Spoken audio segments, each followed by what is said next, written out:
អត់សូវមានមកបងយកការមកផ្លាប់លោថ្មនឹងជួសជុលសោះឥឡូវសុំចេញវីដេអូផ្លាប់លោថ្ម Airport 2 មួយក៏លោកបងឃើញវីដេអូនេះហើយមានការខូចថ្មតាក់ទងផ្លាប់លោថ្មបានណាវីដេអូដែរណាមកមកដំបូងយើងផ្លុំកណ្ដៅទៅលើតួកបកាវាទុនកាណាយើងយកកាវនៅគូតវាអស់មកបន្តមកទៀតយើងសាជើងថ្មពីរជើងចឹងបងមកសាជើងទី1ឲ្យជើងលើនេះបាទយើងដាក់សណឲ្យពេញមកវាហើបឡើងខ្លួនវាបន្តមកទៀតយើងសាជើងទី2ថ្មចំណុចនេះណាយើងសាប្រុងប្រយ័ត្នបើប្រុងប្រយ័ត្នទេគឺអលួយតួកាសគេគឺសគេបងមកដូរតួកាសថ្មីសគេចឹងណាតែសម្រាប់ខ្ញុំធ្វើច្រើនគឺមិនងាយរលួយហ្មងបន្តទៅយើងដាក់កណ្ដៅមកសំរុំផ្លុំទៅលើតួកាសដើម្បីឲ្យទុនកាវអាចចាប់ជាមួយនឹងថ្មណាឥឡូវយើងក្ដៅហើយអ៊ុនហើយយើងទៅការឆ្កឹះយកថ្មខូចចេញមក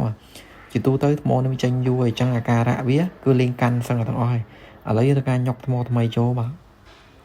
ដាក់ចូលផ្លឹបមកបបាទបន្តទៀតយើងការសាជើងថ្មចូលវិញពីរជើងដូចដើមមកបងបាទមុននេះយើងសាចេញឥឡូវយើងសាចូលបាទបុបបាទជាប់ជើងទី1យើងកត់មកគឺជាប់ដល់ជើងទី2បាទផ្លឹបបាទជាប់ហើយណាបងបាទ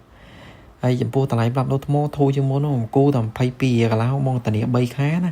ឥឡូវយើងទៅការដាក់កាវទៀនបាទយើងទៅការស្កត់វាចូលវាខំជាប់ជាមួយនឹងកាណាឥឡូវហើយទៅការជូតកាវទៀនចេញមកបងបាទនេះបងអាចមើលខ្លួនឯងថាការប្រាប់លោថ្មហើយវាមិនបងបាទគឺមានបញ្ហាអីទេអរគុណ